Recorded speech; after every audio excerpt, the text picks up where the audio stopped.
વડોદરાની અંદર ધૂળ ખાઈ રહેલી સાયકલોને કોઈ લેવા માટે તૈયાર નથી.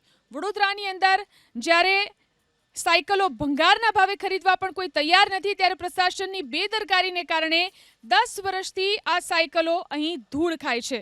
છાણીના બીઆરસી ભવનમાં આજે સાયકલની હરાજીનું આયોજન કરવામાં આવ્યું, જ્યાં સાયકલની અપસેટ વેલ્યુ 900 રૂપિયા નક્કી કરાઈ હતી, પરંતુ એક પણ વેપારીએ બોલી ન લગાવી, જેના કારણે હરાજી રદ કરવી પડી. વેપારીઓ અનુસાર સાયકલની અપસેટ વેલ્યુ 350 થી 400 રૂપિયા હોવી જોઈએ. જો કે ગઈકાલે જિલ્લા પંચાયતની સામાન્ય સભામાં વિપક્ષે સૂચન કર્યું હતું કે 100 થી 150 રૂપિયાનો ખર્ચ કરી સાયકલનું રિપેરિંગ કરાવવામાં આવે. વડોદરાની અંદર ધૂળ ખાઈ રહેલી સાયકલોને કોઈ લેવા માટે તૈયાર નથી.